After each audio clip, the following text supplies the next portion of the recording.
Welcome friends. Baakiyalakshmi serial இன்னைக்கு எபிசோட்ல வரக்கூடிய இன்ட்ரெஸ்டிங்கான சீன்ஸ் பத்தி பார்க்கலாம். ராதிகா கோபிட்ட எனக்காக நீங்க எதுவுமே பண்ண மாட்டீங்கல்ல அப்படின்னு சண்டை போட்டுட்டு இருக்கிறாங்க. மயுவ வேணா இந்த வீட்டுக்கு நான் போய் கூப்பிட்டு வந்துடட்டுமா அப்படின்னு கோபி கேட்கிறாரு. ஏன் நான் ஒருத்தி இங்க மாட்டிட்டு முழிக்கிறது பத்தாதா? உங்களை கல்யாணம் பண்ணிக்கிட்டதுனால நான் கஷ்டப்பட்டுட்டு இருக்கிறேன், அவ எதுக்கு தேவையில்லாம வந்து கஷ்டப்படணும் அப்படின்னு கேட்கிறாங்க ராதிகா. என்னமோ நீ மட்டும் தான் கஷ்டப்படுற மாதிரி பேசிட்டு இருக்கிற, நான் உனக்காக எந்த சாக்ரிஃபைஸும் பண்ணலையா அப்படின்னு கோபி கேட்கிறாரு. என்னோட மொத்த குடும்பத்தையும் உனக்காக நான் விட்டுட்டு வந்தேன் அப்படின்னு சொல்றாரு. ஏன் நேரம் அன்னைக்கு நான் சரக்கு அடிச்சிருந்தேன், தேவையில்லாம இங்க வந்து மாட்டிக்கிட்டேன், அதுவும் என்னோட பையன் தான் இங்க தூக்கிட்டு வந்தான் அப்படின்னு சொல்றாரு. ஒரு 5 நிமிஷம் நீ லேட்டா வந்திருந்தேன்னா நான் நம்ம வீட்டுக்கு வந்திருப்பேன், அதுக்குள்ள தேவையில்லாம நீ தான் பேக்கை தூக்கிட்டு வந்து பிரச்சனை பண்ணிட்ட அப்படின்னு சொல்றாரு கோபி. உன் கூட வாழ்க்கை நடத்துறது எனக்கு ரொம்ப கஷ்டமா இருக்கு அப்படின்னு சொல்றாரு கோபி. அங்க போய் நின்னா முறைக்கிற, திடீர்னு அடிக்கிற அப்படின்னு சொல்றாரு. அப்போ உங்களோட பழைய ஒய்ஃப் கூட போய் குடும்பம் நடத்துங்க, அது உங்களுக்கு ரொம்ப ஈஸியா இருக்கும் அப்படின்னு சொல்றாங்க ராதிகா. தேவையில்லாம சண்டை போடாம போய் தூங்குற வழியை பாரு அப்படின்னு சொல்றாரு கோபி. எனக்கு தூக்கம் வரப்ப நான் தூங்கிக்கிறேன் அப்படின்னு சொல்லிட்டு ராதிகா அங்கிருந்து போயிடுறாங்க. செல்வி இப்போ நைட்டு வீட்டுக்கு கிளம்புறாங்க. சாரி செல்வி, உன்னை ரொம்ப நேரம் நிக்க வச்சுட்டேன்ல அப்படின்னு சொல்றாங்க பாக்கியா. கேன்டீன் வேலையை நம்ம பார்க்கலன்னா நாளைக்கு போய் நம்ம தானக்கா பார்க்கணும் அப்படின்னு சொல்லிட்டு இருக்கிறாங்க செல்வி. நீ எங்கக்கா தூங்க போற, இந்த ஹால்லையா அப்படின்னு கேக்குறாங்க செல்வி. இனியா பாப்பா எங்க தூங்க போகுது அப்படின்னு கேக்குறாங்க செல்வி. பாக்கியா சொல்றாங்க, பாவம் இனியா, அவ கொஞ்ச நாள் பாட்டி ரூம்ல தூங்குறா, கொஞ்ச நாள் ஜெனி ரூம்ல தூங்குறா அப்படின்னு சொல்றாங்க. உங்க 2 பேரையும் மாடிக்கு துரத்தி விட்டுற வேண்டியதானக்கா அப்படின்னு சொல்றாங்க செல்வி. நீயும் இனியா பாப்பாவும் உங்க ரூம்லயே தூங்க வேண்டியதானே அப்படின்னு சொல்றாங்க. வீட்டுல நடக்கிறதெல்லாம் பாக்குறப்ப உனக்கு வருத்தமா இல்லையாக்கா அப்படின்னு கேக்குறாங்க செல்வி.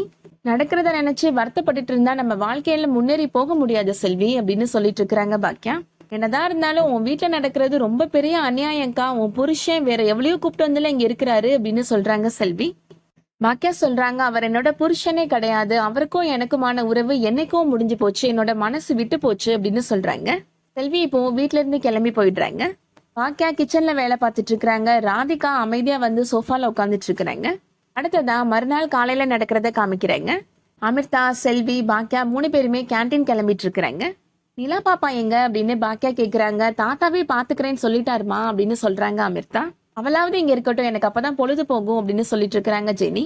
பி கேர்ஃபுல் ஜெனி அப்படின்னு சொல்லிட்டு இருக்கிறாங்க. இங்கிலீஷ் பேசுறீங்க அப்படின்னு சொல்றாங்க ஜெனி. நம்ம லேர்ன் பண்றத அங்கங்க யூஸ் பண்ணணும்ல, இல்லாட்டினா நம்ம படிச்சு என்ன யூஸ் அப்படின்னு கேக்குறாங்க பாக்கியா. இந்த பாயசம்ல கேஷ்யூ நட் தூவோம்ல, அந்த மாதிரி அப்பப்ப தூவி விடணும் அப்படின்னு சொல்றாங்க பாக்கியா. எனக்கும் அந்த கேஷ்யூவை கொடுத்தேன்னா நானும் தூவி விடுவேன்லக்கா அப்படின்னு சொல்றாங்க Selvi. Don't worry, I will teach you அப்படின்னு சொல்றாங்க பாக்கியா. மாமியார் சொல்றாங்க, நல்லா தான் இவன் இங்கிலீஷ் பேசுறான், என்ன இருந்தாலும் என் மகன் பேசுற அளவு ஸ்டைலாலாம் பேச தெரியாது அப்படின்னு சொல்றாங்க. மற்றவங்கள மாதிரி பேசணுன்றதுக்காக நான் இங்கிலீஷ் கத்துக்கலத்த, எனக்கு தேவைப்பட்டுச்சு, அதனாலதான் கத்துக்கிறேன் அப்படின்னு சொல்றாங்க பாக்கியா. செலியன் ஆபீஸ்க்கு கிளம்புறாரு. பாட்டியுமே என்ன கோவில்ல இறக்கி விட்டுடா அப்படின்னு சொல்லிடுறாங்க. நிலா பாப்பாவுக்காக ஜெனி பால் ஆத்தி கொண்டு வந்துட்டு இருக்காங்க. ஆனா கை தவறி அது கீழே விழுந்துருது. நான் தொடச்சுக்கிறேன் தாத்தா அப்படின்னு ஜெனி சொல்லிடுறாங்க. தாத்தா இப்போ நிலா பாப்பாவை தூக்கிட்டு பார்க்குக்கு கிளம்பிடுறாரு. ஜெனி மட்டும்தான் இப்போ வீட்டுல இருக்கிறாங்க. ஜெனி மொபைல பார்த்துட்டே நடக்கிறாங்க. அந்த பால் கொட்டிருக்கிறத கவனிக்காம அதுல கால் வச்சிடுறாங்க. தடுமாறி கீழே விழுந்துடுறாங்க. மெதுவா அவங்க நடந்து போய் இப்போ ஸ்டெப்ஸ்ல உட்காடுறாங்க. அடுத்ததா செலியனை காமிக்கிறாங்க. சாரி மேடம், கொஞ்சம் லேட் ஆயிடுச்சு அப்படின்னு சொல்றாரு. நீங்க எத்தனை தடவை லேட்டா வந்தாலும் அதை நான் அக்செப்ட் பண்ணிக்கிறேன் அப்படின்னு மாலினி சொல்றாங்க. நான் இந்த மேடம் சொல்றதை மட்டும் என்னால அக்செப்ட் பண்ண முடியாது அப்படின்னு சொல்றாங்க. சாரி மாலினி மேம் அப்படின்னு சொல்லிட்டு இருக்கிறாரு செலியன். எனக்கு டக்குன்னு வர மாட்டேங்குது அப்படின்னு சொல்றாரு. ப்ராஜெக்ட் பத்தி சில விஷயங்கள் சொல்றாரு, அதை பத்தி எல்லாம் அப்புறம் பேசிக்கலாம் அப்படின்னு சொல்றாங்க மாலினி.